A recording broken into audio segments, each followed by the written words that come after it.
आपके जीवन में छोटी छोटी तकलीफ आती है, आपकी सारी प्लानिंग जो आपने घोषणा की है कि मेरे जीवन का ये लक्ष्य है, किसी को डॉक्टर बनना है, किसी को आईएएस ऑफिसर बनना है, किसी को इंजीनियर बनना है, किसी को पायलट बनना है, किसी को कुछ बनना है, आप छोटी छोटी समस्याओं से अपनी प्रतिज्ञा तोड़ देते हो। कृष्ण वो है जो विशाल समस्या के सामने भी खड़े होकर अपनी प्रतिज्ञा का पालन करते हैं।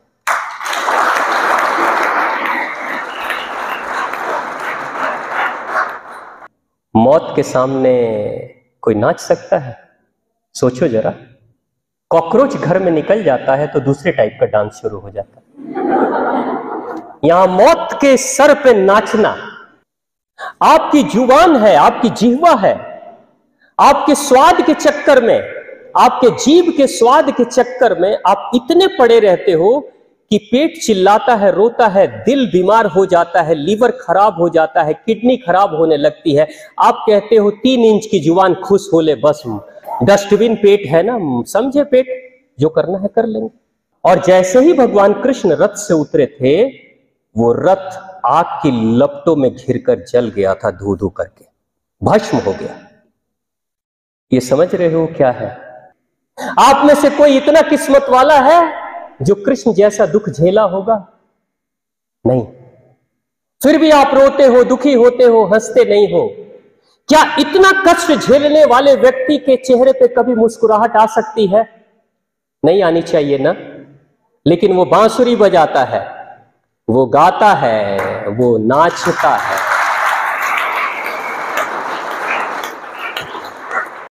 आज का विषय जटिल भी है, आसान भी है, और हम सभी के जिंदगी से जुड़ा विषय है। ये जीवन का गीत है जिसको कभी ना कभी समझना होगा, सुनना होगा, गाना होगा। सभी को गाना पड़ता है। स्वामी विवेकानंद के गुरुजी रामकृष्ण परमहंस से जब कभी भी कोई पूछता था कि कुछ गीता के बारे में कहें, भगवत गीता के बारे में सुनाएं, तो बस वो एक काम करते थे और सबसे बुलवाते थे। मैं चाहूँगा कि आप भी, मेरी आवाज़ पीछे तक जा रही है, मैं चाहूँगा कि आप भी उस कार्य को करें। आपको गीता समझना बहुत आसान हो जाएगा। मेरे साथ बोलेंगे, गीता गीता बोलेंगे, लगातार बोलेंगे, और बोलते बोलते आप कहाँ पहुँचेंगे ये आप फील करेंगे। अंत में शुरू तो गीता से करेंगे, लेकिन आप कहाँ पे एंड करेंगे वो आपको महसूस करना है। ठीक है? मेरे साथ एक साथ बोलेंगे, गीता गीता। जोर से बोलिए, जोर से, पूरे हॉल में आवाज गूंजनी चाहिए। गीता गीता गीता गीता गीता गीता गीता गीता गीता गीता गीता त्यागी त्यागी त्यागी त्यागी त्यागी त्यागी त्यागी त्यागी त्यागी त्यागी त्यागी त्यागी। लास्ट में क्या था? लास्ट में क्या बोला आपने? गीता को लगातार लंबे समय तक बोलोगे, गीता गीता गीता गीता गीता गीता त्यागी त्यागी त्यागी त्यागी, यानी गीता से शुरू करोगे और त्यागी पे चले जाओगे। यही है गीता का पूरा सार।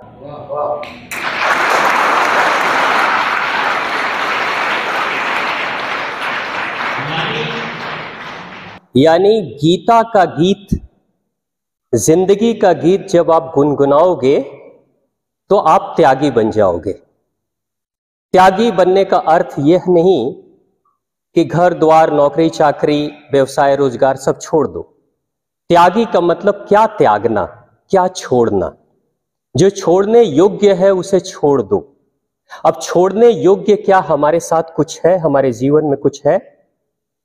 कुछ है? आपको लगता है कि आपके अंदर भी कुछ छोड़ने योग्य है? कभी महसूस किया? नहीं है? कितने बच्चों को लग रहा है कि मेरे पास छोड़ने योग्य कुछ भी नहीं है? हाथ उठाइए। मेरे पास छोड़ने योग्य कुछ नहीं है। है? कुछ है? ईर्ष्या, द्वेष, क्रोध, लोभ, लालच, वासना है? सब में होता है ना? ये प्राकृतिक गुण है इंसान का। अब एक बात बताओ, क्रोध रखना चाहते हो, ईर्ष्या द्वेष रखना चाहते हो, किसी के प्रति मन में जलन रखना चाहते हो, किसी के लिए चुगली करना चाहते हो, किसी के लिए नकारात्मक बातें करना चाहते हो? नहीं चाहते हो ना? तो इन्हें पकड़ के रखना चाहिए या छोड़ देना चाहिए? यही त्याग है। यानी हमें हमारी बुराइयों को छोड़ना, उसी को त्यागना है। क्योंकि बुराइयां वो होती हैं जो दीमक की तरह हमें ही खोखला कर देती है। हमारी ही बुराई हम ही को खोखला कर देती है। एक छोटी सी कहानी मैं सुनाता हूं आपको। इसकी चर्चा किस ग्रंथ में हुई है मुझे भी याद नहीं है, लेकिन कहानी बहुत प्रेरणादायक है। एक बार की बात है, एक राजा अपने राज्य महल में संतों को बुलाता है और भंडारा कराता है। अक्सर आपने देखा होगा, धनाढ्य लोग जो होते हैं साधु संतों को बुलाते हैं, भंडारा कराते हैं, भोजन कराते हैं निःशुल्क, फ्री ऑफ कॉस्ट। तो भोजन करा रहे थे राजा। तो क्या हुआ कि पंगत में बहुत सारे साधु संत बैठे थे और राजा खुद से ही परोस रहे थे, खुद से ही खाना दे रहे थे। खाना जब परोसने लगे और उन्होंने हाथ जोड़कर विनती की सभी संतों से कि आप भोजन ग्रहण करें, प्रसाद ग्रहण करें, तो संतों ने प्रसाद ग्रहण किया। और प्रसाद ग्रहण करने के बाद अंत में क्या हुआ, वो संत भोजन करने के बाद उन सबका निधन हो गया, यानी सारे लोग मर गए, सबकी हत्या हो गई एक तरह से। क्यों? क्योंकि भोजन विषाक्त था, भोजन जहरीला था। अब ये खबर इतनी सारी आत्माएं, इतने सारे संत जब मरे थे तो वो सारी आत्माएं यमराज के पास पहुंच गई। यमराज के पास जब पहुंची तो यमराज धर्म संकट में आ गए, क्योंकि यमराज को तो सत्यता पता थी, क्या सच्चाई है सब कुछ पता था। क्योंकि कारण क्या हुआ था कि जिस जगह पे वो भंडारा बन रहा था, यानी कि रसोई जहां तैयार की जा रही थी, खुले में तैयार की जा रही थी। बड़े बड़े कड़ाह होते हैं, आपने देखा होगा भंडारा के बर्तन बहुत बड़े बड़े होते हैं, खुले में बावर्ची खाना बनाते हैं। जिस वक्त खाना बन रहा था ठीक उसी समय एक बाज किसी सांप को, जहरीले सांप को पकड़कर अपने पंजों से, और वो ऊपर से आकाश से लेकर जा रहा था। नीचे खाना बन रहा है खुले में और ऊपर बाज अपने पंजों में नाग सांप को पकड़कर लेकर जा रहा है, क्योंकि उसके जो बच्चे घोंसले में थे वो भूखे थे, वो इस नाग को ले जाएगा, उनको खाना खिलाएगा, नहीं तो वो बच्चे मर जाएंगे, इसलिए वो लेकर जा रहा था। उसी वक्त बाज के पंजे से अपने आप को बचाने के लिए नाग ने जोर से डंक मारने की कोशिश की बाज को, ताकि बाज के शरीर में जहर चला जाए और बाज मर जाए और सांप छूट जाए। लेकिन बाज को वो डंक लगी नहीं, मगर उसके जो दांतों से विष निकला था वो विष नीचे की तरफ गिरा, और नीचे की तरफ जब विष गिरा तो ठीक उसी समय जहां कड़ाह में भोजन बन रहा था, पक रहा था, उसी कड़ाह में वो विष चला गया। यानी कि पूरा का पूरा भोजन विषाक्त हो गया, जहरीला हो गया, और उसी भोजन को खिलाया गया संतों को, सारे संत मर गए। अब यमराज के पास समस्या ये थी कि दोषी कौन है इसमें? क्या वो राजा जिसके खाने से संत मरे वो दोषी है? तो यमराज ने कहा कि नहीं, वो तो निर्दोष है, क्योंकि उसने अपनी नियत से किसी को मारने की कोशिश नहीं की, यानी कि वो मारना नहीं चाहता था, लेकिन निर्दोष था, अनजाने में लोग मर गए। तो फिर दोषी कौन है? क्या वो बावर्ची जो खाना बना रहा था? नहीं। क्यों? क्योंकि उसने भी मारने के लिए खाना नहीं बनाया था, वो तो खुले आकाश के कारण से जहर गिर गया, और जहर की बूंदें पानी की ओश की बूंदे की तरह थी, जिसके कारण से वो देख नहीं पाया। ठीक है, अब जैसे पानी की बूंद आकर गिर जाए तो आप भी नहीं देखोगे ना, आपके सामने अगर ऐसा कुछ हो जाए तो, यानी कि बावर्ची भी निर्दोष है। तो फिर दोषी कौन है? क्या वो बाज दोषी है? अगर वो बाज दोषी है तो वो तो एक मांसाहारी पशु पक्षी है, अपने बच्चों की जान को बचाने के लिए, उनका पेट भरने के लिए वो अपने शिकार को ले जा रहा था, तो शिकार करना उसका धर्म है, तो दोषी वो भी नहीं है। तो यानी कि बाज भी दोषी नहीं है। तो फिर क्या वो नाग दोषी है जिसके विष से लोग मारे गए? तो उन्होंने कहा नहीं, वो भी दोषी नहीं है। क्यों? क्योंकि आत्मरक्षा करना सभी का धर्म है। अगर मैं खतरे में हूं, मेरी जान खतरे में है, तो मुझे अपनी रक्षा करनी चाहिए, उसके लिए कुछ भी करना चाहिए। ये तो कानून भी, भारत का कानून, भारत का संविधान भी हमें अधिकार देता है। यानी कि नाग भी दोषी नहीं है। तो फिर क्या होगा? दंड किसे मिलेगा? यमराज ने कहा किसी को दंड नहीं मिल सकता। किसी को दंड नहीं मिल सकता क्योंकि कोई भी दोषी नहीं है। सभी अपने प्रकृति और नियम कानून के अनुसार कर्तव्य कर रहे थे, लेकिन सभी कर्तव्य कर रहे थे, लेकिन अंत में संत मारे गए। अब ये फाइल बंद हो गई, फाइल बंद हो गई क्योंकि दोषी कोई नहीं है। लेकिन उसी राज्य में कुछ वर्षों के बाद कुछ संत कहीं बाहर से आए और जब प्रवेश करते हैं राज्य में, तो राज्य के लोगों से संत पूछते हैं कि राजा के महल का पता बता दो। तो लोगों ने बताया कि आप इस रास्ते से आगे चले जाओ, राजा का महल मिलेगा। लोगों ने बता दिया, संत आगे की तरफ जाने लगे। एक महिला थी खड़ी नगर में, सड़क के किनारे। वो महिला पूछती है संतों से, कहां जा रहे हो आप लोग? उन्होंने कहा, राजा के पास जाना है। हम तो बेघर हैं, सन्यासी हैं, हम भ्रमण करते रहते हैं, इसलिए हम आए हैं कि राजा से कुछ अंजल मिल जाए, कुछ दान मिल जाए। तो कहती है कि चले जाओ, सीधे रास्ते पे आप जाओगे, राजा का महल मिलेगा। लेकिन याद रखना, ये राजा वही है जो संतों को जहर देकर मार देता है। और हंसने लगी। वो हंसने लगी कि ये राजा वही है जो संतों को जहर दे के मार देता है, कहीं आपका भी अंतिम दिन आज ही ना हो जाए। देख लेना, मेरा काम है चेतावनी देना, संभल जाना।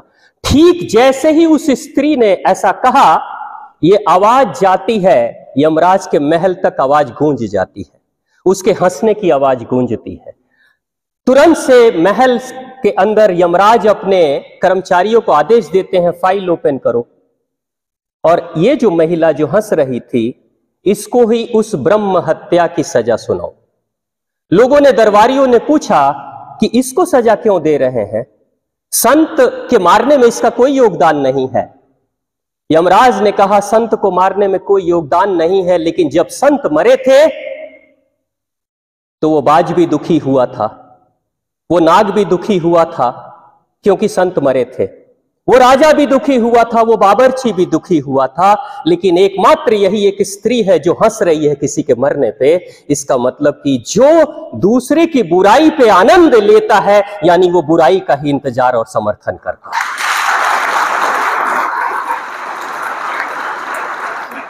ऐसे ही लोग पापी होते हैं। भगवत गीता क्या कहती है? आप आनंद किस में ले रहे हो? आपकी जो ऊर्जा है, आपके बोलने की ऊर्जा, आपके सुनने समझने की ऊर्जा, आपके देखने की ऊर्जा, आपके हाथ और पैरों से कार्य करने की ऊर्जा, ये ऊर्जा इस ब्रह्मांड की ऊर्जा है, ये कॉस्मिक एनर्जी है, ये आपकी नहीं है। आप उसके ट्रस्टी हैं, आप उसके सेवक हैं, आप उसकी सेवाएं ले सकते हो, इस्तेमाल कर सकते हो। सदुपयोग करोगे कल्याण हो जाएगा, दुरुपयोग करोगे नाश हो जाएगा। यानी कभी भी आप अपनी जुबान की ऊर्जा का भी गलत इस्तेमाल मत करो।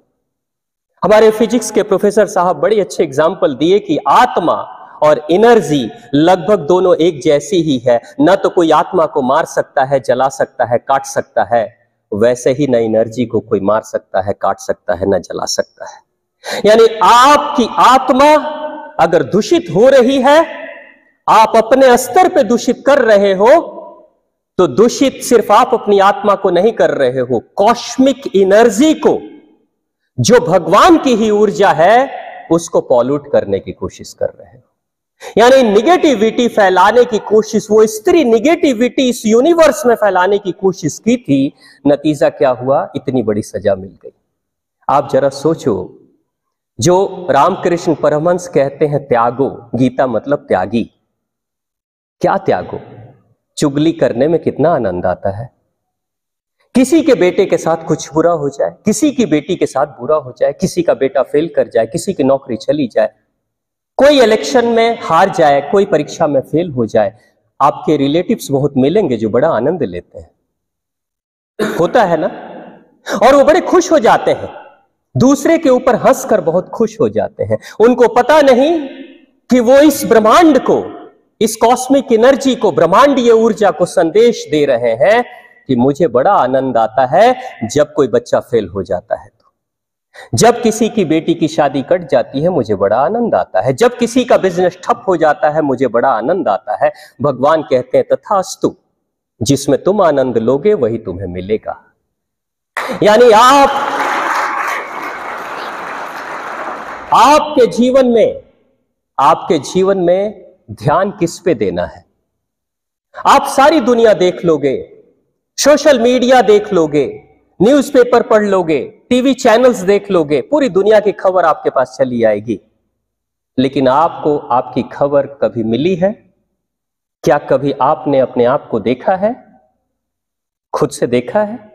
कितने हैं जो आपने अपने आप को देखा है? आपको खुद को देखने के लिए भी आईने की जरूरत पड़ती है ना। आप जब तैयार होते हो तो सर्टिफिकेट लेने के लिए आईने के पास खड़े होते हो ना, और आईना जब सर्टिफिकेट दे देता है कि तुम्हारी तैयारी अच्छी है, तभी घर से बाहर निकलते हो, होता है ना। यानी हमने तो खुद को भी नहीं देखा है, कभी अपने आप को भी ढंग से नहीं देखा है। आप मोटरसाइकिल चलाते हो? कितने लोग हैं जो मोटरसाइकिल चलाते हैं? कार चलाएं कभी? साइकिल तो चलाए होंगे आपने, सबने साइकिलें चलाई होंगी। आपको पता है, कभी भी किसी मोटरसाइकिल को देख लेना या कार को देख लेना, उसकी जो स्पीड होती है मीटर में, स्पीडोमीटर में जो स्पीड होती है वो 0 से शुरू होती है और कहां तक लास्ट होती है? कभी ध्यान दिया आपने? 100, 120, 30, 50 तक। कुछ मोटरसाइकिल में तो 200 की स्पीड भी होती है ना। मेरे भाई पीछे बैठे हुए, होती है स्पीड। कारों की स्पीड 150, 200, 250, 290 तक की स्पीड होती है कारों की। BMW कार जैसी कारें होती हैं 300 की स्पीड वाली होती है ना। यानी कि कंपनी आपको कितनी स्पीड दे रही है? 0 से लेकर 300 की स्पीड दे रही है, और 100 की स्पीड में गाड़ी चला लोगे, चालान कट जाएगी आपकी। तो कंपनी ने क्यों दिया इतना स्पीड? जब चला नहीं सकते, फाइन लग जाती है। जब 100 के स्पीड में आप मोटरसाइकिल चलाओगे, चालान कट जाएगी। 50 के स्पीड में शहर में गाड़ी अगर चला दोगे तो चालान कट जाएगी, पुलिस वाले चालान काट देंगे। फिर क्यों दिया इतना स्पीड? ये जो स्पीड है ना, जो कंपनी दे रही है, वैसे ही स्पीड हम सभी को भगवान ने भी दिया है। Full speed. आप अपनी जिंदगी में किसी भी मुकाम पे पहुंच सकते हो, जो चाहो वो हासिल कर सकते हो, जो चाहो वो आप बन सकते हो। लेकिन जैसे ही आप अपने लक्ष्य की तरफ में तैयारी करते हो, आगे बढ़ने की कोशिश करते हो, उसी समय कोई आपका अपना ही टांग खींचना शुरू कर देता है, आपकी शिकायत करना शुरू कर देता है, आपकी उन एनर्जी को, आपकी ऊर्जा को सोख लेना चाहता है, आपको डीमोटिवेट कर देना चाहता है, आपके सारे मोटिवेशन पे पानी फेर देना चाहता है। आखिर क्यों? भगवान ने इतनी शक्ति दी है। भगवान ने जब इतनी शक्ति दी है कि आप कुछ भी बन सकते हो, तो फिर इतने सारे लोग चालान काटने वाले पुलिसकर्मियों की तरह आपके रिलेटिव आसपास में क्यों भगवान ने लगा दिए हैं? क्यों लगाए? जब गाड़ी की स्पीड फुल है तो सड़कों पे स्पीड ब्रेकर बनाने की जरूरत क्यों है? फुल स्पीड से चलाओ, और आप अपनी जिंदगी को, अपनी गाड़ी को फुल स्पीड से चलाओगे, बहुत जल्दी हॉस्पिटल में पाए जाओगे। टांग टूट जाएगी, फाइन भी लगेगा, जेल भी जा सकते हो सकता है ना। यानी वो कंपनी जिसने मोटरसाइकिल बनाया और फुल स्पीड दिया है, उसी तरीके से भगवान ने आपको यह जिंदगी रूपी शरीर दिया है। अब जिंदगी रूपी शरीर में फुल स्पीड है। स्पीड कैसी? आपने सुना होगा अरुणिमा सिन्हा का नाम, सुना है? आप में से कितने बच्चों ने सुना अरुणिमा सिन्हा का नाम? उत्तर प्रदेश की महिला है। टांग कट गई उसकी, घर वालों ने कहा अपाहिज है, लेकिन नकली टांग लगाकर एवरेस्ट की पहाड़ी पे चढ़ गई, माउंट एवरेस्ट पे, नकली टांग से। और वो महिला सिर्फ माउंट एवरेस्ट पे नहीं, दुनिया की 6 सबसे ऊंची चोटियों पे चढ़ चुकी है अभी तक। जिस समय उसकी टांग कटी थी, घर के लोगों ने, उसकी मां ने, उसके पिता ने, भाई बहनों ने कहा अपाहिज है, ये तो बोझ है हम सब के ऊपर। उसके पास एक विकल्प था कि रोते रहती, अपनी किस्मत पे कोसते रहती, भगवान को कोसती और अंत में मौत का इंतजार करती। लेकिन ऐसा उसने कुछ नहीं किया। अपने क्षमताओं को और तराश करके जिस समय वो माउंट एवरेस्ट पे चढ़ती है और जिस वक्त उसके घर पे प्रधानमंत्री और राष्ट्रपति के ऑफिस से शुभकामनाएं, चिट्ठियां चली आती हैं उसके माता और पिता के नाम से कि आपकी बेटी ने कितना महान काम किया है, तो जब राष्ट्रपति और प्रधानमंत्री के सिग्नेचर वाले लेटर मिले थे तो कैसा महसूस हुआ होगा उस मां और बाप को।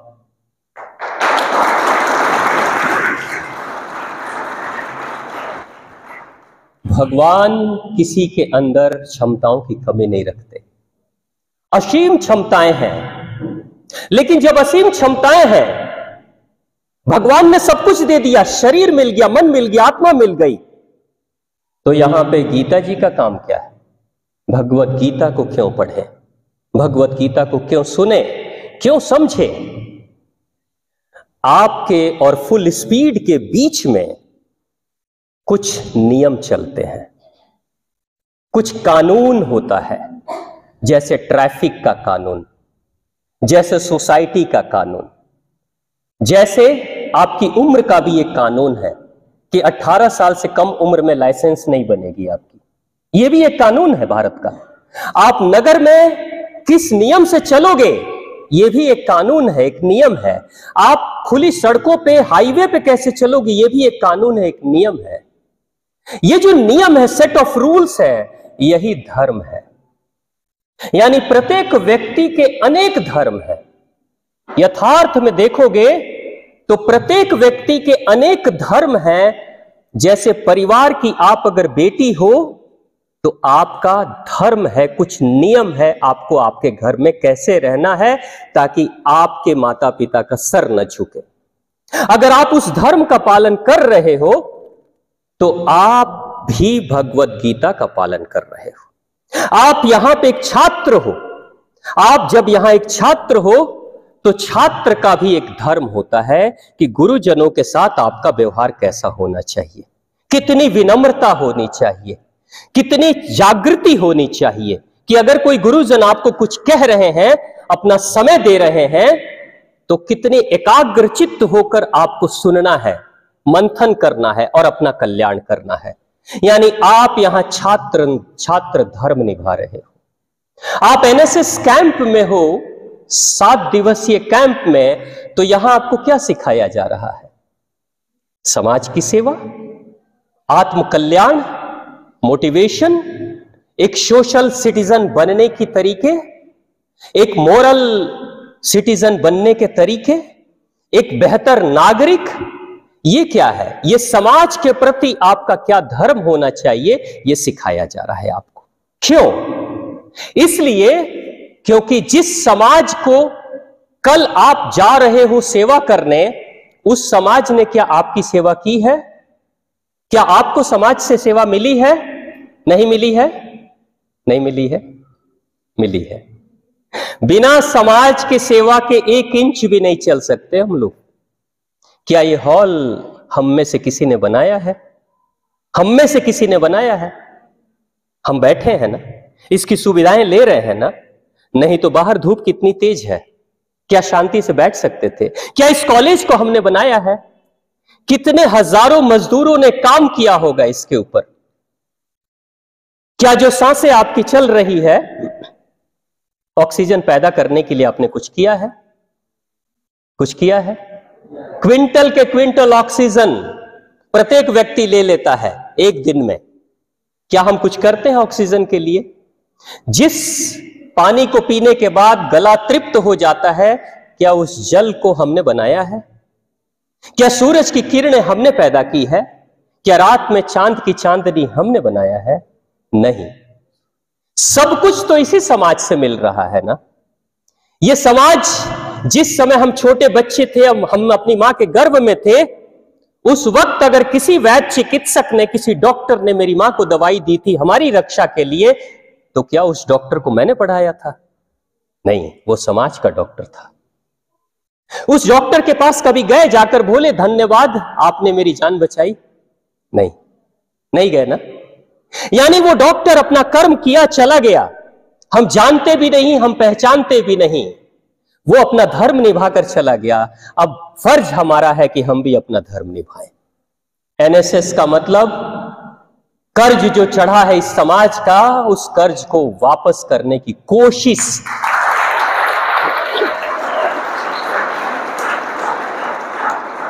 कर पाएंगे कि नहीं कर पाएंगे कोई गारंटी नहीं। पूरी जिंदगी भर बहुत सेवा करेंगे समाज की, तो भी कुछ कर्ज ऐसे हैं जो कभी नहीं उतर सकते, कभी भी नहीं उतर सकते। भगवत गीता हमें एक जागरूक इंसान बनाने की कोशिश करती है। यहां भगवत गीता का जो पात्र है वो कौन है? अर्जुन आपका मन है जो कंफ्यूज्ड है।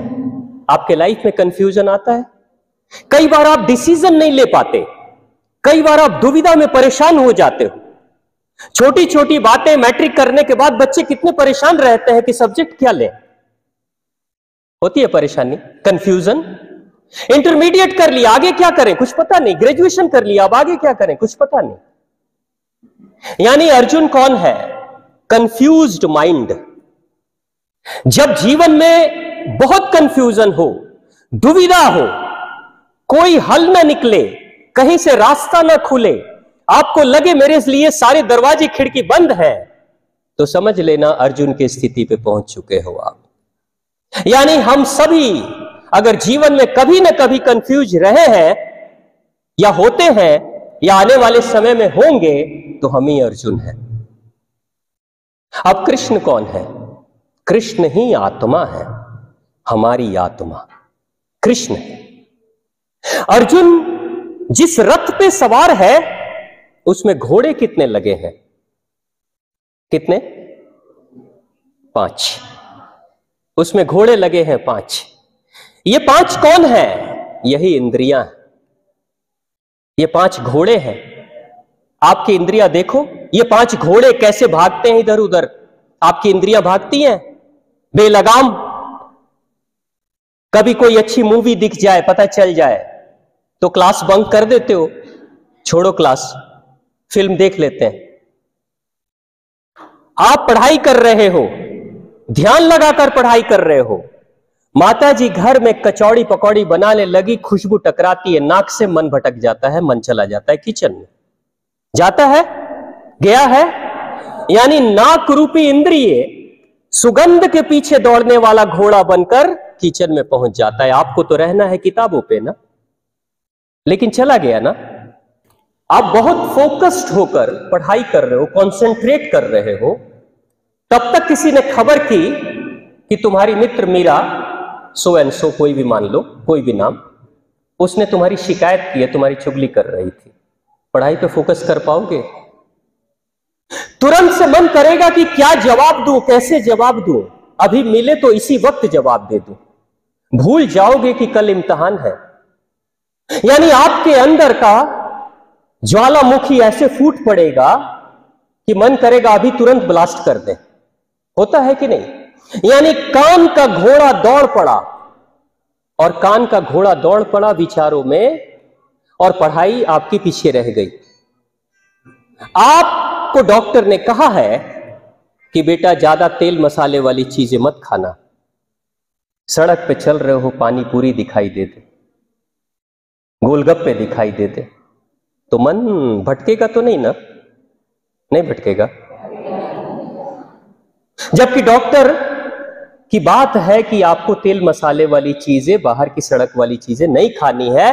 भूल जाओगे आप, क्योंकि जुबान रूपी घोड़ा पीछे दौड़ जाती है, और खा लेने के बाद कहोगे अच्छा चलो कल से नहीं खाएंगे, आज खा लेते हैं। मैंने ऐसे डायबिटीज के बहुत मरीजों को देखा है, मिठाई जब दिखाई देती है ना, तो चुपके से मिठाई खा लेते हैं और बाद में दवाई भी खा लेते हैं।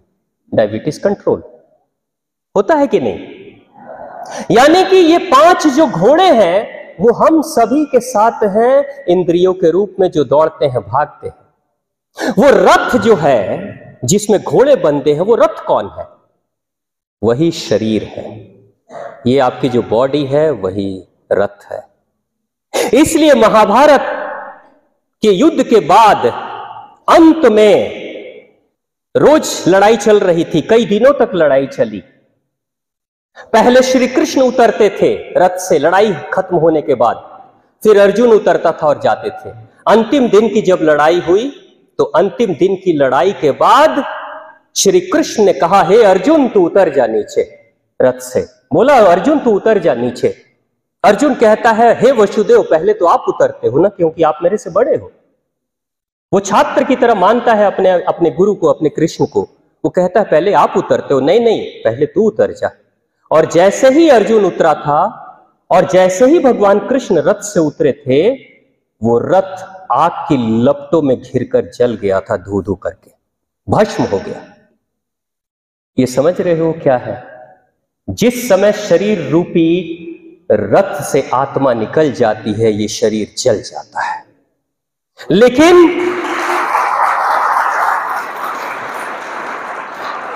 लेकिन आत्मा के निकलने से पहले तुम्हारा मन सबसे पहले निकल जाता है।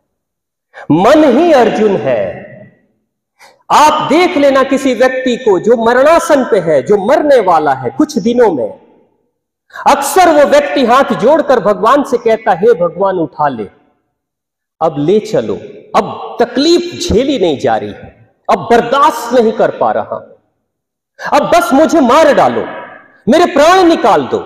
यानी कि मन ही शोर मचाता है, चिल्लाता और भगवान से प्रार्थना करता है, मुझे निकालो, छोड़ो इस शरीर को। यानी कि अर्जुन रथ रूपी शरीर को पहले ही अपने मन से, अपने तन से छोड़ने की कोशिश करता है, वही अर्जुन है।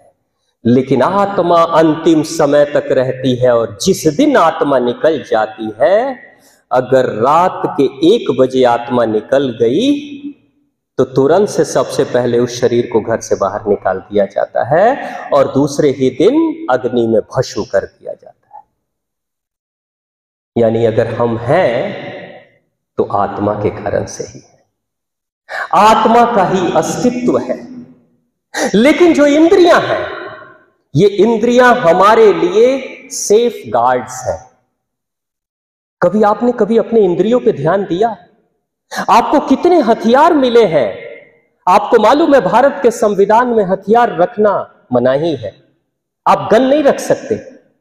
आप आत्मरक्षा में भी गैर लाइसेंसी बंदूक नहीं रख सकते। अगर कोई चाकू, बड़े से चाकू के साथ भी अगर सड़क पे पकड़े जाओगे तो पुलिस वाले कार्रवाई कर देंगे। लेकिन आत्मरक्षा में आप रख सकते हो, ऐसा आप कह सकते हो, लेकिन फिर भी उसके लिए भी आपको अनुमति नहीं है। भगवान ने आपको कैसे सेफ गार्ड्स दिए हैं? भगवान ने आत्मरक्षा के लिए कितनी चीजें दी हैं, कभी आपने उसको बचा के रखा? आपको मालूम है आपके पास कितने हथियार हैं? पता है? बाय बर्थ, जन्म से ही हथियार मिले हैं आपको, और एक नहीं, कितने? 5। कितने? 5 मिले हथियार। कौन से हैं ये 5 हथियार? ये 5 इंद्रियां आपके हथियार हैं। आज के समय में विज्ञान चाहे कितनी भी तरक्की कर लिया हो, लोग कहते हैं ना टेक्नोलॉजी है, लेटेस्ट टेक्नोलॉजी, साइंटिफिक डेवलपमेंट, और साइंस के सामने सब कुछ झूठा है, अध्यात्म झूठा है। लोग कहते हैं धर्म की बात मत सोचो, बस विज्ञान के बारे में सोचो। लेकिन मैं आपको बता दूं कि अगर धर्म छूट जाए तो विज्ञान भी पंगु हो जाएगा, किसी काम का नहीं होगा। विज्ञान चाहे कितना भी डेवलपमेंट कर लिया हो, आज की तारीख में क्या अर्थक्वेक आने से पहले, भूकंप आने से पहले वैज्ञानिक किसी स्थान को खाली करा पाते हैं? आगजनी होने से पहले, कहीं टॉर्नेडो आ जाए, समुद्री तूफान आ जाए, क्या किसी जगह को वैज्ञानिक खाली करा पाते हैं? वैज्ञानिक भूकंप आने के बाद रिएक्टर स्केल पर गिन पाते हैं कि तीव्रता कितनी थी, भूकंप की क्षति कितनी हुई है, डैमेज कितना हुआ है और रेडियस कितना बड़ा था। लेकिन भूकंप आने से पहले लोगों को बता नहीं पाते हैं। हम ही तो हैं जो विज्ञान पढ़ते हैं। कभी किसी जानवर को आपने विज्ञान पढ़ते हुए देखा है? स्कूल में जाते हुए देखा है? जब दक्षिण भारत में समुद्री तूफान आया था, उस तूफान के पहले उस तूफान में मरने वाले जो लोग थे वो ज्यादातर मनुष्य थे, इंसान थे, लेकिन कोई भी कुत्ता, सियार, जानवर, सांप जो खुले थे वो एक भी नहीं मरे थे, क्योंकि समुद्री तूफान आने के 24 घंटे पहले ही वो उस जगह को छोड़कर चले गए थे। जानवर वही मरे थे जो इंसानों के साथ रहते थे और खूंटे में बंधे रहते थे। गाय और भैंस जो खूंटे में बंधते थे वही मरे। यानी आप समझ रहे हो, चीन में भी एक बार बहुत बड़ा भूकंप आया था, लेकिन भूकंप आने में लगभग, जिस जगह पर भूकंप आया था वहां की आबादी लगभग 2.5 लाख लोगों की थी।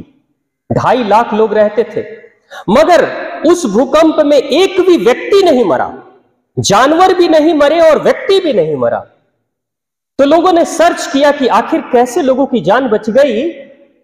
तो पता चला कि उस गांव के बड़े बुजुर्ग जो थे वो लगभग 2-3 दिनों से नोटिस कर रहे थे कि धीरे धीरे गांव के सारे जानवर, कुत्ते, बिल्ली, सांप, चूहे सब गांव को छोड़कर भाग रहे हैं। यानी कि गांव में कुत्ते दिखने बंद हो गए थे, गांव में सांप दिखने बंद हो गए थे, घरों के अंदर जो चूहे रहते थे, नुकसान करते थे, वो दिखने बंद हो गए थे। तो अनुभवी बुजुर्गों ने कहा कि जिस जगह से जानवर चले जाते हैं यानी वहां कोई प्राकृतिक आपदा आने वाली है। ये बुजुर्गों ने जाना, समझा, पहचाना और भूकंप आने से पहले 2.5 लाख लोग गांव छोड़कर चले गए। नतीजा क्या हुआ? किसी की मौत नहीं हुई। अब उस गांव को बचाने वाला क्या कोई साइंटिफिक रिसर्चर था या जानवर थे? वो जानवर थे। उन जानवरों के ज्ञान के कारण से ही गांव के लोग बचे। यानी भगवान ने जो साइंस पढ़ाया है, धर्म के रूप में, प्रकृति के कानून के रूप में, यूनिवर्सल रूप में, कॉस्मिक एनर्जी के रूप में, अवचेतन मन के रूप में जो साइंस पढ़ाया है, उन जानवरों को, उस साइंस से हम दूर होते चले जा रहे हैं। आप अपने 5 जो हथियार हैं, इन 5 हथियारों को कमजोर कर रहे हैं। पहला हथियार क्या है? आपकी आंखें। आप अपनी आंखों को कमजोर कर रहे हो। आपके पास इतनी क्षमता है, एक सामान्य इंसान के पास इतनी क्षमता है, अगर आप शहर में रहते हो और आप ही के उम्र की कोई बालिका या कोई बालक, आप ही के उम्र का कोई बच्चा जो जंगल का मिल जाएगा ना, तो वो रात के अंधेरे में आपसे ज्यादा देख पाएगा। आप कम देखोगे, वो ज्यादा देख पाएगा। क्यों?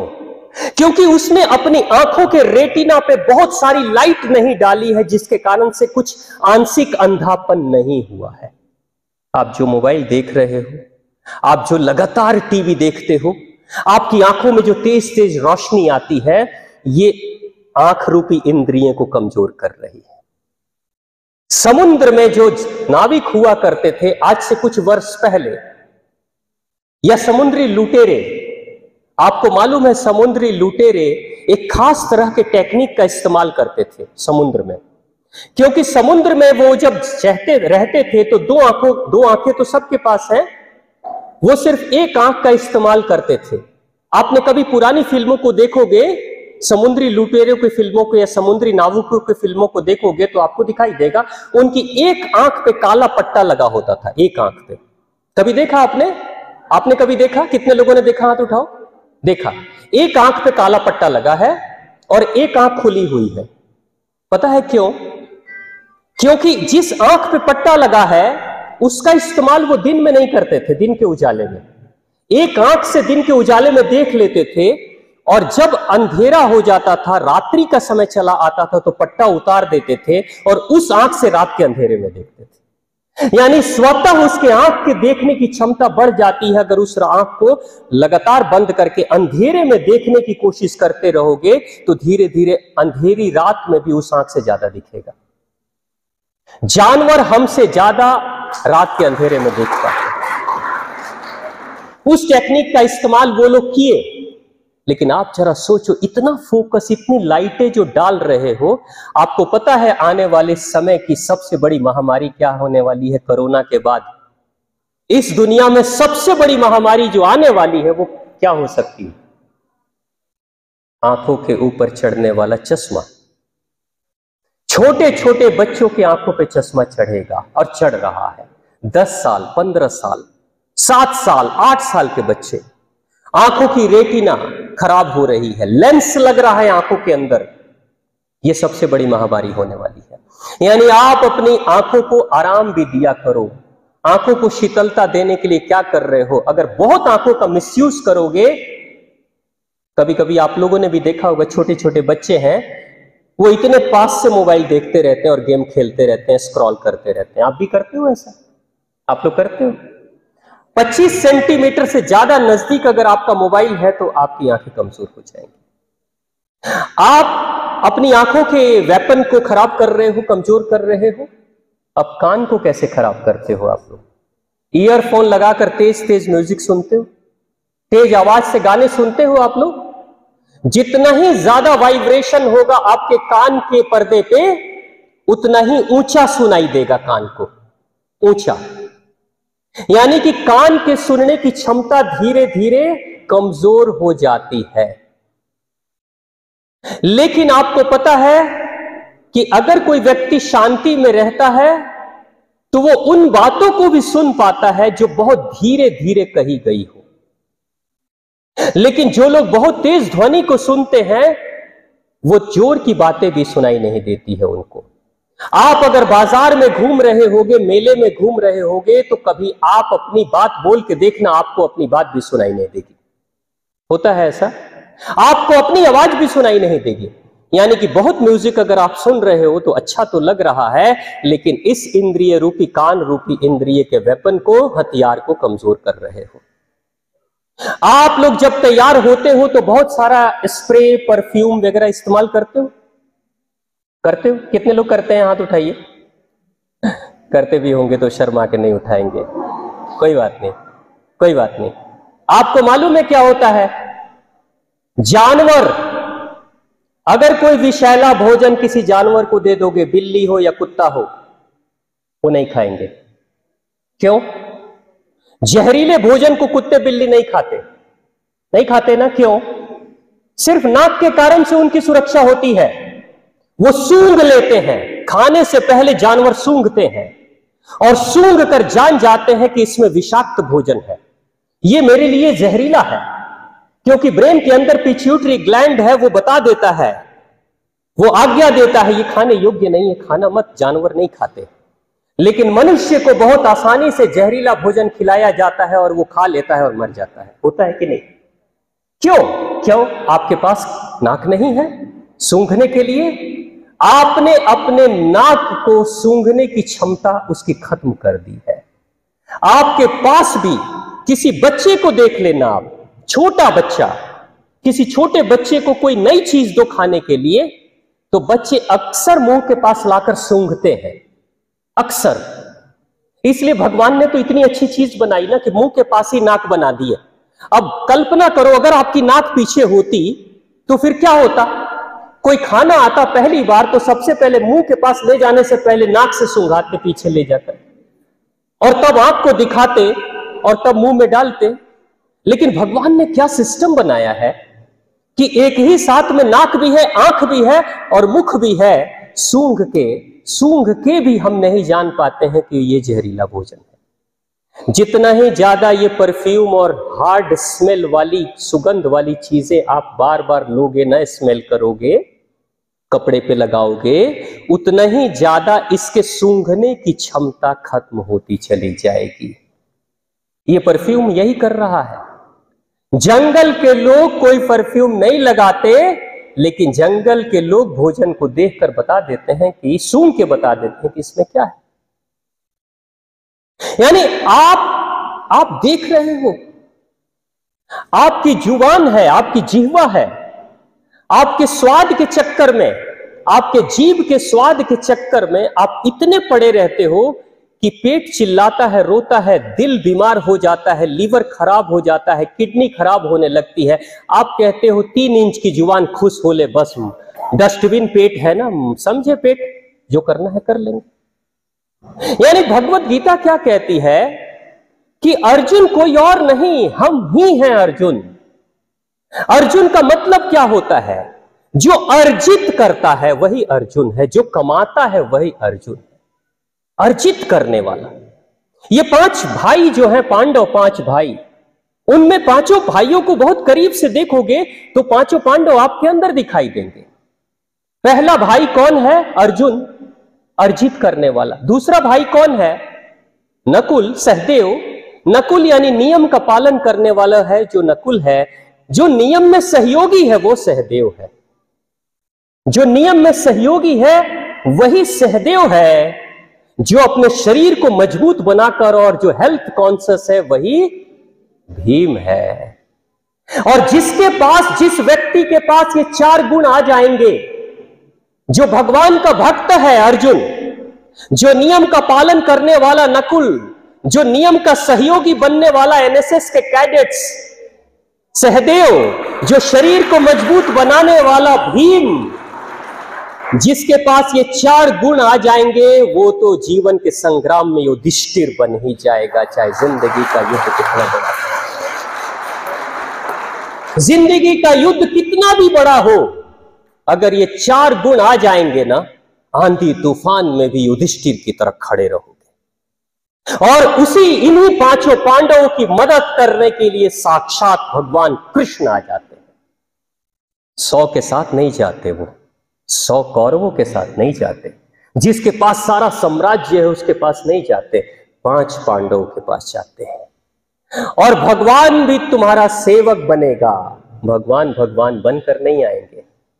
जब अच्छे सुपात्र बच्चे होते हैं, अच्छे सुपात्र छात्र होते हैं, तो जो गुरु होता है, जो ईश्वर, जो भगवान होता है, वो तुम्हारी सेवा करने चला आता है। श्री कृष्ण मालिक बनकर नहीं आ रहे हैं, सारथी बनकर आ रहे हैं। अर्जुन की सेवा करने सारथी मैं रहूंगा। यानी तू जहां पे है वहां से भी नीचे मैं बैठूंगा, तेरे घोड़ों को हाँक कर मैं चलाऊंगा। यानी भगवान भी आपके सेवक बन जाएंगे अगर आप धर्म के रास्ते पे, सत्य के रास्ते पे चलोगे, कल्याण के रास्ते पे चलोगे, तो भगवान भी आपकी सेवा करने लगेंगे। भगवत गीता कहां उतरती है, किस पे उतरेगी? क्या भगवत गीता सिर्फ पढ़ेंगे तो समझेंगे? बड़ी अच्छी बात हमारे कविराज जी ने कहा है कि कोर्ट कचहरी में शपथ किसकी दिलाई जाती है? भगवत गीता की, किसी दूसरे ग्रंथ की नहीं। जबकि भारत में अनेक ग्रंथ हैं, उपनिषद है, रामायण है, महाभारत है, लेकिन एकमात्र भगवत गीता का ज्ञान दिया जाता है, शपथ लेते हैं उसी की। आपको लगता होगा भगवत गीता तो बस एक धर्म पंथ संप्रदाय वालों की है। नहीं, ऐसी बात नहीं है। भगवत गीता पढ़ाई जा रही है अमेरिका में, भगवत गीता पढ़ाई जा रही है रसिया के सिलेबस में। मुझे 2-3 साल पहले की बात है, अरब देश से, मुस्लिम राष्ट्र देश से एक क्वेश्चन पेपर आया था। वहीं एक मित्र रहते हैं, उन्होंने भेजा था, कहा था स्वामी जी ये क्वेश्चन पेपर देखिए। अरब का क्वेश्चन पेपर जिसमें उर्दू में और इंग्लिश में लिखा था, और पूरा का पूरा एक पेपर भगवत गीता से रिलेटेड क्वेश्चन पे था, पूरा का पूरा एक पेपर। आप सोचिए, जो अमेरिका एक क्रिश्चियन राष्ट्र है, रशिया क्रिश्चियन राष्ट्र है, अरब देश एक मुस्लिम राष्ट्र है, उनको सनातन धर्म के ग्रंथ को पढ़ने की जरूरत क्या है? जरूरत इसलिए है क्योंकि वो व्यक्ति के जीवन के नियमों का संग्रह है। आपके तन का, आपके मन का, आपकी आत्मा का, आपकी ऊर्जा का संग्रह है। जैसे आप अगर मोबाइल भी खरीदते हो तो एक मैनुअल, एक बुक आती है ना। आप अगर मोटरसाइकिल भी खरीदते हो तो एक बुकलेट आती है आपके साथ। उसी तरीके से क्या आप पैदा हुए तो आपके साथ कोई बुक मिली थी मम्मी पापा को? नहीं ना। वो बुक ही भगवत गीता है, वही बुक है देखो जन्म तो ले लिया हमने, लेकिन जीवन जिए कैसे, उसके लिए भगवत गीता पढ़ने की जरूरत है, समझने की जरूरत है। अब आपके अनुसार से भगवत गीता, क्या लगता है आपको कि भगवत गीता पे ही शपथ क्यों दिलाना? रामायण पे भी दिला सकते थे, लेकिन नहीं। पता है कारण क्या है? बहुत गहरा कारण है। आपके जीवन में तकलीफ आती है, समस्याएं हैं, परेशान होते हो। आप लोगों ने कभी रोया है? कितने लोगों ने रोया? एक बार हाथ उठाओ। मैंने भी रोया, इसलिए मैं हाथ उठा रहा हूं। कुछ बच्चे नहीं रोए, देखो सबके हाथ नहीं उठे। वो बच्चे किस्मत वाले हैं जो कभी जीवन में रोए नहीं है, उनके लिए तालियां बजा दीजिए। बहुत बढ़िया। राम जी तो भगवान है, कृष्ण भगवान का ग्रंथ भगवत गीता है। आपको पता है जितनी ज्यादा तकलीफ श्री कृष्ण ने झेली है, उतनी तो भगवान राम ने भी नहीं झेली है। कृष्ण वो है जो पैदा होने से पहले ही जिसके ऊपर खतरा मंडरा रहा है। कृष्ण वो है जिसके 6 भाई मारे गए सिर्फ कृष्ण के कारण। जो बच्चा पैदा भी नहीं हुआ, उसके भाई मारे जा रहे हैं, और मार कौन रहा है? स्वयं का मामा, उसका ही सगा मामा, उसके ही संबंधी, उसके ही अपने रिलेटिव। आपका कोई रिलेटिव आपकी टांग खींचता है, आपकी चुगली करता है, डांट लगाता है, तो आपको भी बुरा लगता होगा ना। भगवान कृष्ण जैसा रिलेटिव किस्मत से आपको ना मिल जाए। सोच लो कैसा रिलेटिव मिला। वो मामा ही है, सगा मार रहा है कृष्ण के आने से पहले। जिस दिन कृष्ण पैदा होते हैं उसी दिन से भागना शुरू कर देते हैं। जिस दिन पैदा होते हैं उसी दिन से भागना शुरू कर देते हैं। जिस कृष्ण को, जो राजा है, मथुरा के राजा भी बने, लेकिन धरती पे कहीं जगह नहीं मिली रहने के लिए, तो समुद्र में, द्वारकापुरी में जाकर अपनी राजधानी बना लेते हैं। यानी जिसके लिए ये धरती भी नहीं है रहने योग्य, यानी धरती पे भी जो नहीं रह पा रहा है। 17 बार लगभग जरासंध ने मथुरा पे चढ़ाई की थी और श्री कृष्ण के रिश्तेदारों को, सैनिकों को मारा था। अंत में इस क्षेत्र को छोड़कर, मथुरा क्षेत्र को छोड़कर, अपने लोगों को लेकर श्री कृष्ण चले गए थे और जाकर द्वारिका में समुद्र के अंदर जाकर शरण लेते हैं। आपके पास तो आपका घर है, रात में चैन से सो लेते हो।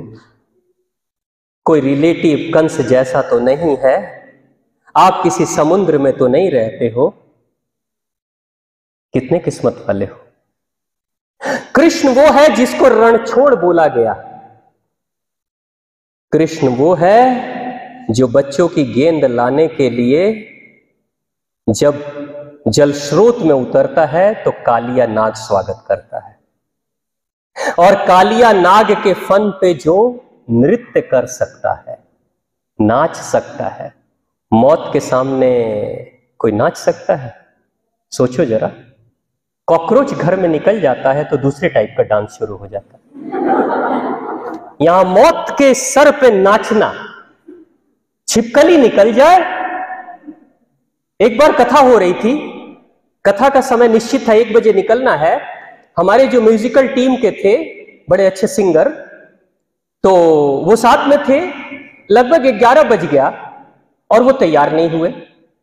फिर मेरे पास आए तो मैंने कहा कि आप तैयार नहीं हुए? तो नहीं स्वामी जी, नहीं हो पाए। क्यों? अभी तक मैं फ्रेश नहीं हुआ।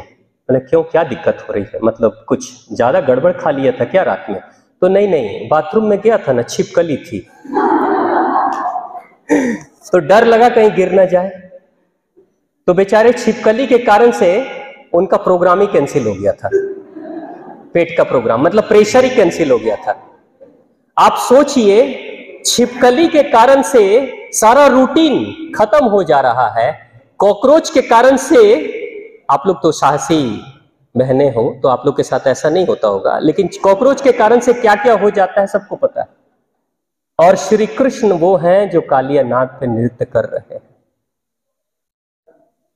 यानी कृष्ण वो हैं जो जन्म भी ढंग से नहीं ले पा रहे हैं, एक दिन भी चैन से नहीं सो पा रहे हैं मां की गोद में, और अंतिम समय में पैर के अंगूठे पे तीर लगने से ही श्री कृष्ण की मौत भी हुई। चैन की जिंदगी क्या कृष्ण को मिली है? नहीं मिली। आप में से कोई इतना किस्मत वाला है जो कृष्ण जैसा दुख झेला होगा? नहीं। फिर भी आप रोते हो, दुखी होते हो, हंसते नहीं हो। क्या इतना कष्ट झेलने वाले व्यक्ति के चेहरे पे कभी मुस्कुराहट आ सकती है? नहीं आनी चाहिए ना। लेकिन वो बांसुरी बजाता है, वो गाता है, वो नाचता है।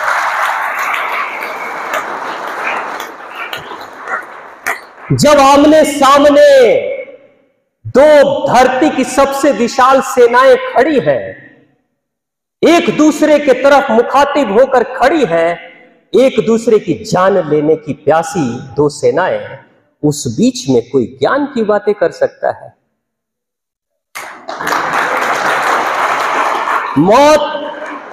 मौत जब सामने खड़ी होती है तो शरीर भी साथ नहीं देता है, हाथ पैर भी जमने लगते हैं, कांपने लगते हैं, दिमाग भी काम करना बंद कर देता है। लेकिन भगवान कृष्ण वो है जो शांति से भगवत गीता का ज्ञान सुना रहे हैं अर्जुन को। भगवान कृष्ण वो है जिसको पता है कि इस धरती के सबसे महान योद्धा, एक एक योद्धा में इतनी शक्ति है कि वो अनेकों सेनाओं को अकेला व्यक्ति खत्म कर सकता है, जैसे भीष्म, जैसे द्रोणाचार्य, कृपाचार्य, कर्ण, दुर्योधन। ये एक एक सेना को अकेला व्यक्ति खत्म कर सकता है। उन महारथियों के बीच में श्री कृष्ण जाते हैं, कसम खाकर जाते हैं, हथियार नहीं उठाऊंगा, हथियार नहीं उठाऊंगा। समझ रहे हो क्या बात है? कृष्ण कह रहे हैं जहां गोलियां चलेंगी वहां मैं जाऊंगा, लेकिन बुलेट प्रूफ जैकेट है, पहन के नहीं जाऊंगा। जैकेट है, पहन के नहीं जाऊंगा। कृष्ण कहते हैं युद्ध क्षेत्र में जा रहा हूं, लेकिन हथियार नहीं उठाऊंगा। आपके जीवन में छोटी छोटी तकलीफ आती है, आपकी सारी प्लानिंग जो आपने घोषणा की है कि मेरे जीवन का ये लक्ष्य है, किसी को डॉक्टर बनना है, किसी को आईएएस ऑफिसर बनना है, किसी को इंजीनियर बनना है, किसी को पायलट बनना है, किसी को कुछ बनना है, आप छोटी छोटी समस्याओं से अपनी प्रतिज्ञा तोड़ देते हो। कृष्ण वो है जो विशाल समस्या के सामने भी खड़े होकर अपनी प्रतिज्ञा का पालन करते हैं।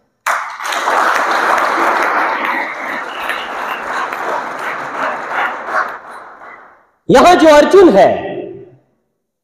अर्जुन है वो छात्र है, और कृष्ण कौन है? गुरु है। कृष्ण ही गुरु है। यानी आप सभी अर्जुन बैठे हो और सामने हमारे गुरुजन कृष्ण के रूप में है। भगवत गीता बहुत अच्छा ज्ञान देती है छात्र और गुरुओं के बीच के संबंध का। अक्सर आपने देखा होगा कि टीचर कोई चैप्टर पढ़ा रहे हैं और अगर 50 बच्चे बैठे हैं, किसी एक बच्चे ने कहा कि सर मुझे समझ में नहीं आया, तो एक बार टीचर बताएंगे, 2 बार बताएंगे, नहीं तो कहेंगे तुम्हें समझ में आएगा भी नहीं, या फिर टीचर नाराज भी हो जाते हैं। आप लोगों के साथ ऐसा नहीं होता होगा क्योंकि ये कॉलेज तो बड़ा अच्छा है, लेकिन जनरली ये देखने में आता है। तो भगवान श्री कृष्ण भगवत गीता के माध्यम से क्या कह रहे हैं कि अर्जुन जैसा कंफ्यूज्ड स्टूडेंट अगर मिल भी जाए तो उस वक्त तक समझाओ जब तक कि उसे पूरी बात समझ में ना आ जाए।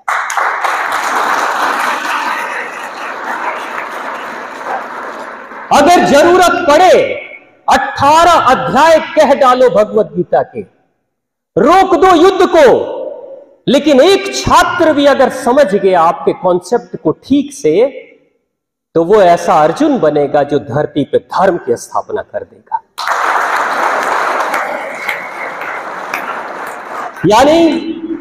यानी कृष्ण एक पैसेंस वाले शिक्षक हैं जो कहते हैं कोई बात नहीं, एक कंफ्यूजन नहीं मिटा मैं उसको समझाऊंगा, दूसरा नहीं मिटा उसको समझाऊंगा, यानी उतावले कभी श्री कृष्ण नहीं होते हैं।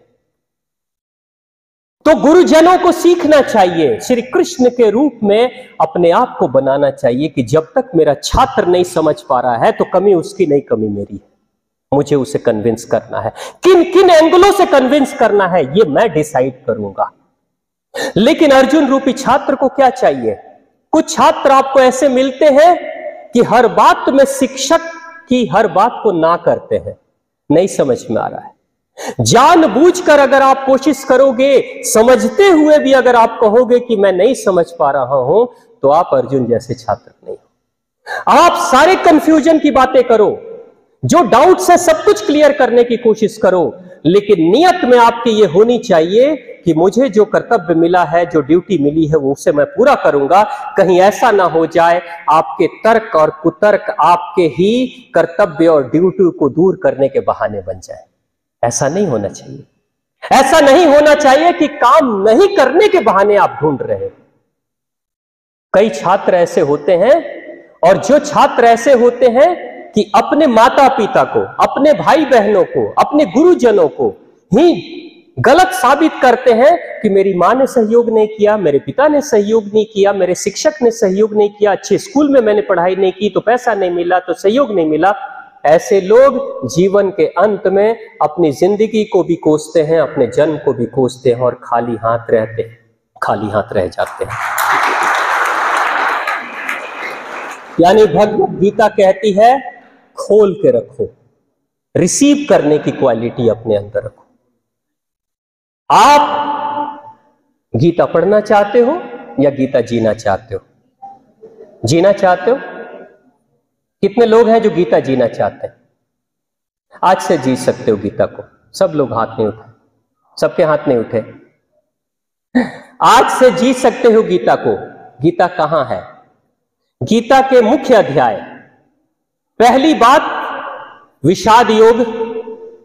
विषाद योग से भगवान श्री कृष्ण ज्ञान योग की बात करते हैं। कौन सा योग? मेरे साथ बोलना, कौन सा योग? विषाद योग से क्या प्रकट होता है? ज्ञान योग।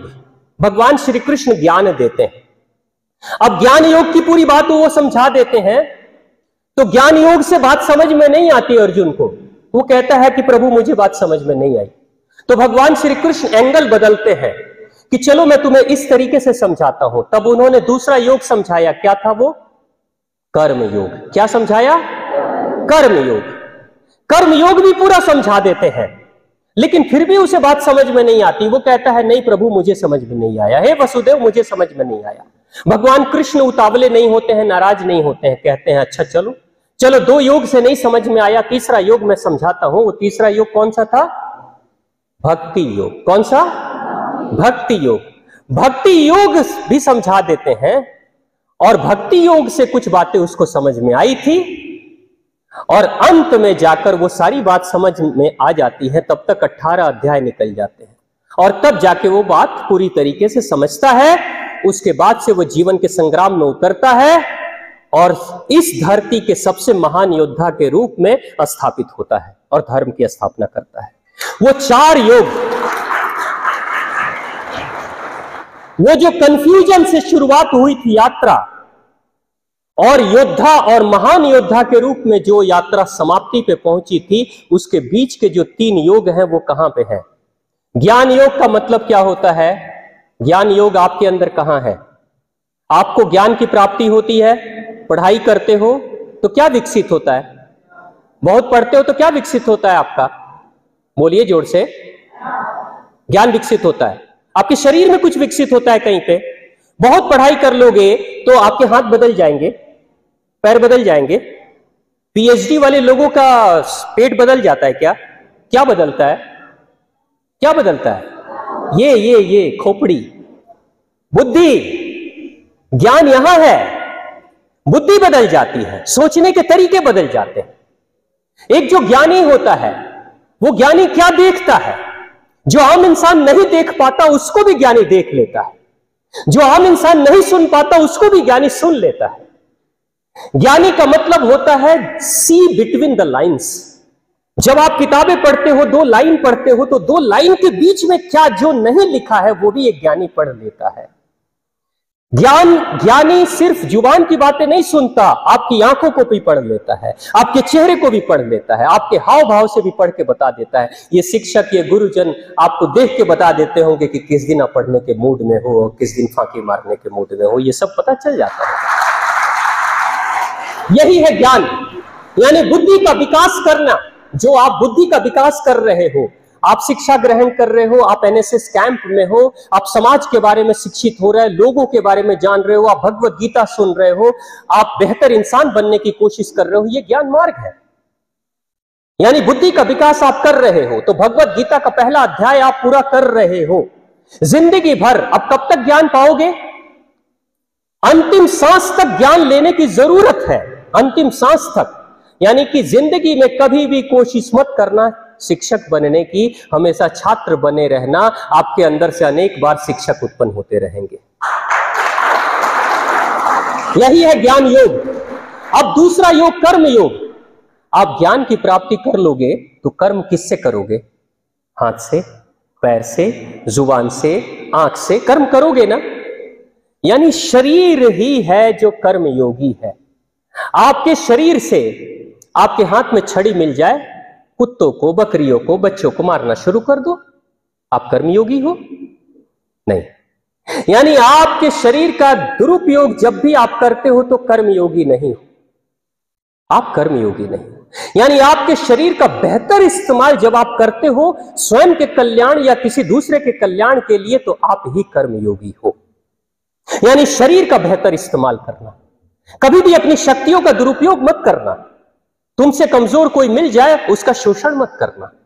किसी का शोषण हो रहा है, अपनी शक्ति का इस्तेमाल करके शोषण रोकने की कोशिश करना, यही कर्म योग है। अब अंतिम है भक्ति योग। भक्ति योग कहां है? आपके शरीर में भक्ति योग कहां है? भक्ति किससे होती है? भक्ति का मतलब प्रेम। क्या बिना प्रेम के भक्ति कर पाओगे? मीरा जी भक्ति करती थी, हनुमान जी भक्ति करते थे। किससे भक्ति करते थे हनुमान जी? राम जी से। मीरा जी किससे भक्ति करती थी? कृष्ण भगवान से। क्या मीरा जी को कृष्ण भगवान से नफरत था? नहीं, प्रेम था ना। हनुमान जी को किससे प्रेम था? राम जी से प्रेम था ना। यानी बिना प्रेम के भक्ति नहीं हो सकती। अब प्रेम कैसे करते हो आप लोग? दिमाग से। प्रेम दिमाग से किया जाता है, हाथ से, पैर से। कभी कभी माता जी को बहुत प्रेम आ जाता है घर में, तो हाथ से और पैर से भी प्रेम करती है ना। वो याद है बचपन में ऐसा प्रेम मिला होगा, कई बार मुझे भी मिला है। मैं भी बहुत अच्छे अच्छे काम जब करता था तो कभी कभी मेरे पिताजी बहुत प्यार करते थे हाथ से। हाथ में डंडे होते थे उनके और माँ के हाथ में चप्पल होते थे, और ये भी प्रेम मिलता है। ठीक है, तो हाथ पैर से भी प्रेम किया जाता है। तो आप सोचो प्रेम की फीलिंग कहां होती है? हार्ट में, दिल में। यानी आप जिंदगी में कुछ भी करना चाहो। आपके इस कॉलेज में कितने बच्चे हैं जो एनएसएस में हैं, मेंबर हैं? कितने हैं? कितने? जोर से बोलिए। 300। आप लोग अभी कितने हो? 150। बाकी कहां है? नहीं, इतना ही है, बाकी नहीं आए। क्यों नहीं आए? कुछ काम होगा। देखो, आप क्यों आए हो? यहां दिल से लगाव होगा, कैंप करना है, तभी आए हो। नहीं तो जबरदस्ती नहीं आ सकते थे आप भी। प्रेम जब तक नहीं होगा जिंदगी में कोई काम नहीं कर सकते आप जिस विषय से प्रेम करोगे उस विषय को बहुत जल्दी सीख लोगे। आप कोई चीज सीखना चाहो, जैसे कोई है जो डांस सीखना चाहता है और डांस से प्रेमी नहीं है उसको, क्या डांस कितने दिनों में सीख लोगे? ऐसे ही लोगों को बोलते हैं नाच ना जाने अंगनवा टेढ़। यानी जो नाचने की इच्छा, नाचने से हृदय में प्रेम नहीं है, उसके लिए ये फ्लोरी टेढ़ा मेढ़ा हो जाता है, ये आंगन ही टेढ़ी मेढ़ी हो जाएगी। यानी जीवन में अगर आपने जो लक्ष्य डिसाइड किया है अपने लिए, आप सबके लक्ष्य डिसाइड हो गए हैं या नहीं हुए अभी तक? हाथ उठाओ। अपने लाइफ का एम्बिशन, टारगेट फिक्स किया है आपने? अपने लिए? हाथ उठाओ जरा। जिन लोगों ने अपने लाइफ का एम्बिशन फिक्स कर लिया है, देखो हाथ को देखो। अभी तक तो बहुत लोगों ने किया ही नहीं, सोचा ही नहीं। कब सोचेंगे? 50 साल के बाद। अभी से सोचो। अभी सोचोगे तो कुछ साल लगेंगे उधर जाने में। तो यानी आपके जीवन का कोई लक्ष्य है, और अगर उस लक्ष्य से आपको प्रेम नहीं है, यानी उसके प्रति भक्ति नहीं कर पाओगे, और जिस विषय से प्रेम नहीं होगा उसको आप सीख नहीं पाओगे। बहुत सिंपल सी बात है। यानी 3 चीजें, ज्ञान योग मतलब बुद्धि, कर्म योग मतलब शरीर, भक्ति योग मतलब हृदय। तीनों ही चीजें, तन, मन और बुद्धि जब एक दिशा में चलती हो तो जीवन का कोई भी कितना भी जटिल लक्ष्य है आप उसको हासिल कर लोगे। कुछ भी कर सकते हो आप। अगर ये तीनों चीजें एक दिशा में है तो कुछ भी कर सकते हो जिंदगी में। भगवत गीता में यही अर्जुन ने सिखाया अपने कर्मों के माध्यम से कि आत्मा रूपी अर्जुन, आत्मा रूपी श्री कृष्ण को सुनने के बाद मन, बुद्धि, हृदय और तन को जब एक दिशा में लगा दिया तो धरती के सबसे बड़े संग्राम को भी जीत लिया और सबसे बड़ा योद्धा स्थापित हो गया। और इतना बड़ा योद्धा स्थापित हुआ कि आज सैकड़ों वर्षों से, पिछले 5200 वर्षों से लगातार जब तक कृष्ण को कोई याद करता है तो अर्जुन भी याद हो जाता है। अर्जुन की कोई पूजा नहीं करता, कहीं उसके मंदिर नहीं बने हुए हैं। श्री कृष्ण का नाम जब भी आता है तो अर्जुन भी पीछे पीछे चला आता है।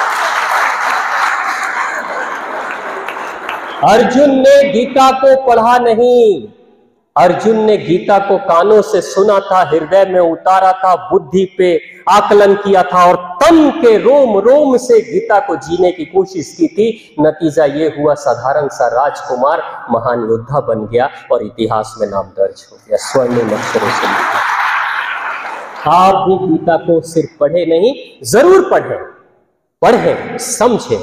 एक वास्ट विषय है, लेकिन उस विषय को पढ़ने समझने के बाद इंप्लीमेंट करें, जीवन में उतारें। और जीवन में जब आप उतारेंगे तो जिंदगी बदल जाएगी। भारत का कोई भी महापुरुष इतिहास में पलट कर देख लोगे, चाहे श्री राम है, श्री कृष्ण है, स्वामी विवेकानंद हैं, चाहे आर्यभट्ट हैं, चाणक्य हैं, चंद्रगुप्त मौर्य हैं, या कोई भी साइंटिस्ट, अगर जीवन में कहीं भी किसी ने महान कार्य किया है तो उसकी जीवनी को पलट कर देखोगे तो कहीं ना कहीं वो सभी के सभी गीता को जी रहे थे। जहांगीर भाभा हो, चाहे कोई भी साइंटिस्ट, एपीजे अब्दुल कलाम भी हो, तो वो भी कहीं ना कहीं गीता को जी रहे थे, उसी के कारण से महान बने। यानी महान बनने का सूत्र अगर कहीं छिपा है तो वो भगवत गीता में है। भगवत गीता आपको समझाती है विषम परिस्थितियों में, जब हाथ पैर भी काम न करे, दिल बैठा जाए, जब दिमाग की शक्ति कमजोर हो जाए, जब शरीर कांपने लगे, तब भी आत्मविश्वास कैसे बढ़ाया जा सकता है, हिम्मत कैसे बढ़ाई जा सकती है, मोटिवेशन को कैसे मोटिवेट रखा जा सकता है, ये भगवत गीता समझाती है। भगवत गीता विषम परिस्थितियों में भी आपके अंदर शक्ति जगाती है। स्वामी विवेकानंद जब अमेरिका और यूरोप की यात्रा कर रहे थे तो लोगों ने कहा था स्वामी विवेकानंद से, अमेरिका में A lot of people criticize you. उनसे कहा कि बहुत सारे लोग तुम्हारी शिकायत करते हैं। तो हंसने लगे थे स्वामी विवेकानंद। उन्होंने कहा था, whether you love me or hate me, if you love me, I will stay in your heart. If you hate me, I will stay in your brain. But anyhow, my existence would be there inside you only. यानी कि तुम अगर मुझसे प्रेम करोगे तो मैं तुम्हारे दिल में रहूंगा, तुम मुझसे नफरत करोगे मैं तुम्हारे दिमाग में रहूंगा, लेकिन रहूंगा मैं तुम्हारे ही अंदर।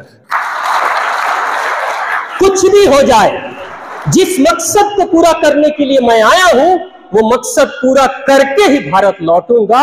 मुझे तुम्हारी शिकायतें विचलित नहीं कर सकती, मुझे डिविएट नहीं कर सकती। ऐसा आत्मविश्वास स्वामी विवेकानंद के अंदर अगर किसी ने जगाया तो भगवत गीता ने जगाया। हम सभी लाखों करोड़ों स्वामी विवेकानंद बन सकते हैं और भारत को विश्व के पटल पे एक बार पुनः स्थापित करने के लिए फिर से भगवत गीता का ज्ञान और स्वामी विवेकानंद वाली सोच लेकर चलनी पड़ेगी। तब हजारों लाखों करोड़ों एनएसएस के छात्र अपने जैसे दूसरे स्वामी विवेकानंद को पैदा करेंगे। बहुत बहुत धन्यवाद आप सभी को। आप सबने बहुत प्रेम से मुझे सुना और सभी गुरुजनों को बहुत बहुत धन्यवाद जो आपने मुझे ऐसा शुभ अवसर दिया, ऐसे होनहार बच्चों के साथ कुछ बात करने का मौका मिला। इसके लिए मैं हृदय की गहराई से आप सभी के कल्याण के लिए प्रार्थना करता हूँ।